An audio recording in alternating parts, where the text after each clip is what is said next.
Tak berlebihan kalau dibilang Deddy Corbuzier adalah pelopor bangkitnya tontonan sulap di televisi. Permainannya sangat menarik dan selalu ditunggu orang. Tanpa mengecilkan peran pesulap-pesulap lainnya, Deddy memang telah menciptakan peluang bagi sulap untuk laris menjadi tontonan.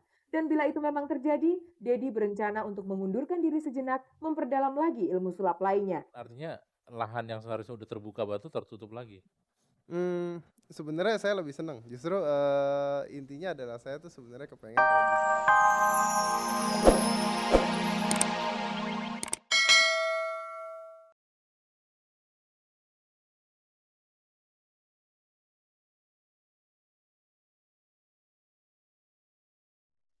Pemirsa, berikut ini masih tentang sikap anti narkoba dan obat-obatan. Kali ini ditunjukkan oleh Reza, penyanyi R&B yang tubuhnya indah itu. Dengan yayasan yang diketuainya, Reza telah menggelar seminar bertema narkoba dengan mengundang anak-anak sekolah. Karena kita dapat informasi itu 2 tahun, 2 generasi ke depan aja Res, itu tidak akan hilang masalah itu. Masalah narkoba yang sangat serius mengancam generasi muda kita membuat Reza tergerak untuk ikut ambil bagian dalam perang melawan narkoba.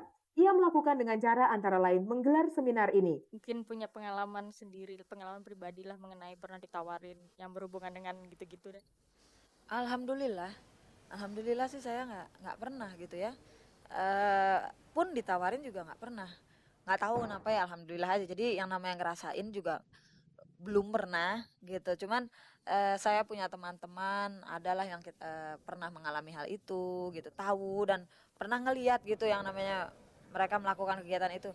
Kasihan gitu, karena pada dasarnya mereka semua itu orang yang baik, cuman ya terperangkap dalam keadaan yang mungkin mereka sendiri tidak tahu bagaimana menyelesaikannya gitu loh. Jadi berangkat dari situ ya semoga ya, makanya nih diajak teman-teman, ayo res, anak SD soalnya udah ada yang kena. Oh, terkejut juga ya, cuman ya makanya ternyata ini masalah yang sangat serius. Salah seorang anak SMP yang hadir dalam seminar ini adalah Wendy. Ia punya pengalaman menarik saat berjumpa dengan pengedar narkoba. Saya cerita sedikit pengalamannya waktu ditawarin sama orang itu yang mengenai narkoba. Saya waktu jalan mau pulang, saya ditawari tentang sejenis obat-obatan terlarang, ada kertasnya, terus dalamnya tuh ada daun-daunan warna coklat-coklat gitu, tapi saya belum tahu gitu, jadi saya mengatakan tidak dan saya langsung jalan gitu. Bagaimana cara orang itu nawarin? Ini pokoknya waktu dimakan rasanya enak gitu, terus bisa pokoknya enak gitu. Wendy bercerita, para pengedar narkoba itu menawarinya gratis. Pemirsa, hati-hatilah. Ini jebakan mereka. Seandainya saja Wendy waktu itu mau, untuk selanjutnya kemungkinan besar ia akan jadi pecandu. Dan bila orang telah menjadi pecandu, para pengedar baru akan menjualnya. Oh, saya waktu jalan gitu dia ngelihat saya jalan sendiri, dia datangin ke saya, dia bilang ini ada obat-obat gitu gratis, nggak bayar. Saya ditawari gitu, terus saya bilang tidak, saya belum sampai ke situ, saya tidak mau gitu. Bukan pengedar namanya kalau tidak gigih. Wendy pun sempat dipaksa. Iya, dia maksa gitu. Saya bilang nggak mau. Saya langsung jalan, dia kayaknya sih mau ngejar saya gitu. Saya lari. lari. Pemirsa, siapa yang membuat sulap akhir-akhir ini digemari sebagai tontonan televisi? Tentu tak berlebihan menyebut Deddy Corbuzier sebagai pesulap yang mempunyai andil besar membawa sulap ke televisi. Mari kita ngobrol-ngobrol sebentar dengan Deddy mengenai rencananya di tahun 2000 ini. Pemirsa, sama dengan kita semua, Deddy Corbuzier juga berharap tahun 2000 adalah tahun kebangkitan kita. Kebangkitan bangsa Indonesia yang sempat terpuruk dalam berbagai sisi kehidupan pada tahun-tahun belakangan ini. Deddy Corbuzier memang bukan peramal atau paranormal. Ia hanya pesulap atau magician. Tapi menarik juga mendengar telaahnya mengenai tahun 1999 dan tahun 2000. Dilihat, ini saya bukan ahlinya, tapi saya lihat dari banyak buku yang saya baca dan sebagainya. 1999 itu kan sebenarnya angka yang kalau dilihat dari ilmu manapun tuh sebenarnya 999 itu bukan angka yang bagus. Katanya itu adalah kebalikan dari 666, katanya itu kan angka yang jahat, angka yang jelek dan sebagainya. Nah, setelah pepecahannya itu mencapai tahun 2000 itu sebagai sebuah angka harapan sebenarnya. Tapi gua nggak mau ngomong kayak paranormal nih, karena nggak ngerti paranormal. Cuma ini hanyalah rangkaian dari apa yang aku tahu, apa yang aku baca. Jadi kayaknya di tahun 2000 ini ya sebenarnya sebuah harapan kali ya, sebuah pencapaian harapan. Dan kalau kita lihat di Indonesia kan memang 1999 tuh hancur lebur kan. Tapi justru di tahun 1999, Deddy Corbuzier memperoleh keterkenalan secara nasional melalui penampilan yang rutin di RCTI. Tentu tahun 99 adalah tahun yang baik untuk Deddy. Makanya kan dibalik lagi Son, maksudnya tidak bagi semua orang angka itu mengandung artinya berbeda-beda kalau aku bilang. Makanya waktu itu pernah yang ke DSLI saya bilang sekarang saya akan ngajarin cara mencari angka keberuntungan masing-masing. Nah kenapa? Karena menurut saya semua orang tuh punya arti yang berbeda-beda. Nggak mungkin dong yang saya bilang 5 miliar penduduk dunia gitu misalnya dikategorisasikan hanya sebagai beberapa angka gitu. Seperti zodiak 12. Maksud sih 5 miliar ini nasibnya sama dibagi jadi 12, itu kan impossible. Tak berlebihan kalau dibilang Deddy Corbuzier adalah pelopor bangkitnya tontonan sulap di televisi. Permainannya sangat menarik dan selalu ditunggu orang.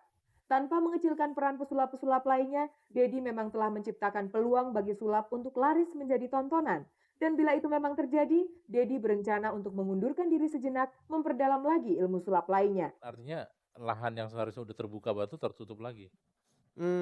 Sebenarnya saya lebih senang. Justru intinya adalah saya tuh sebenarnya kepengen kalau bisa nanti kalau udah selama beberapa tahun ini aku geber situ, mungkin kita akan semedi lagi gitu. Jadi aku ngilang dulu lah gitu lah. Aku mau lihat apa sih yang muncul. Kalau sekarang kan kita lihat aja dari Deddy udah muncul, terus belakangan ini kan banyak pesulap-pesulap yang terus muncul itu kan banyak. Cuma anehnya kenapa kabar-kabarinya kok saya? Anehnya kenapa newspapernya ke saya gitu kan, berarti kan ada sesuatu yang kurang. Nah itu yang mereka harus cari gitu loh. Ini saya ngomong terbuka aja, ada sesuatu yang kurang, ada sesuatu yang belum mereka dapatkan gitu loh. Nah ini yang mereka harus cari, ini yang mereka harus benar-benar temuin, apa sih question marknya tuh di mana. Mengenai kostum, Deddy Corbuzier sedang berpikir untuk tidak sekedar berbusana warna hitam yang selama ini menjadi ciri khasnya.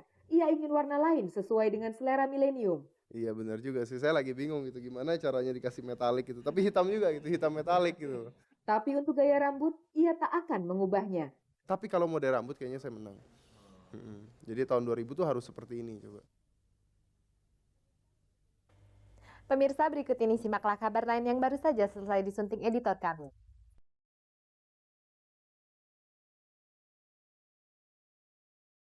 Hari Sabtu 15 Januari lalu kami sempat menjumpai grup musik Krakatau yang sedang giat berlatih.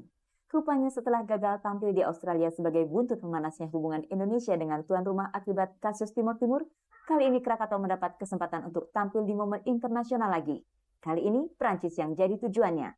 Menurut Dwiki Darmawan, salah satu personel Krakatau, mereka mendapat kesempatan untuk tampil dalam bentuk konser selama kurang lebih 1,5 jam pada pembukaan Midem 2000 di Cannes, Prancis.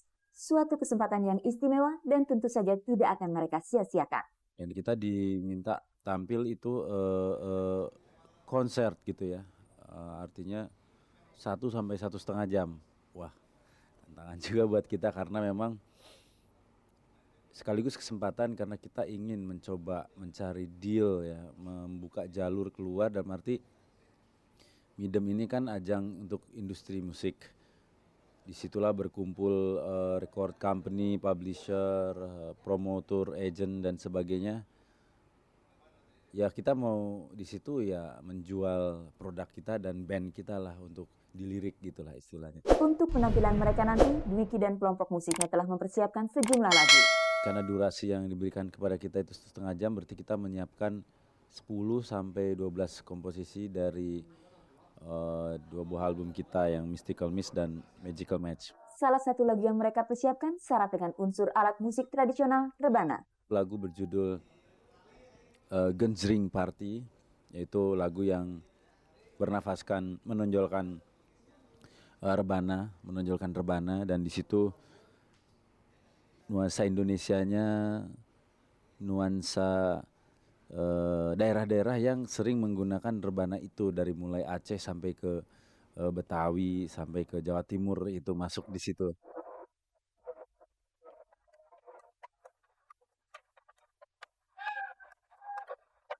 Pemirsa, jika diperhatikan sungguh-sungguh ada sesuatu yang janggal pada diri Trie Utami. Sejak tadi tangan vokalis Krakatau ini terbungkus plastik dan ada botol yang dibawanya. Rupanya Trie Utami sedang bereksperimen dengan keahlian barunya mewarnai rambut. Maka jadilah rambut para personil Krakatau ini menjadi ajang uji cobanya.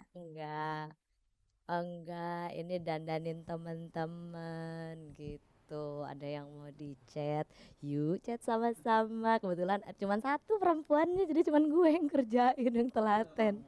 Pemirsa, sudah lama kami tidak menampilkan Dedi Dores. Tapi sebuah video klipnya baru saja kami peroleh berjudul Don't Say Goodbye.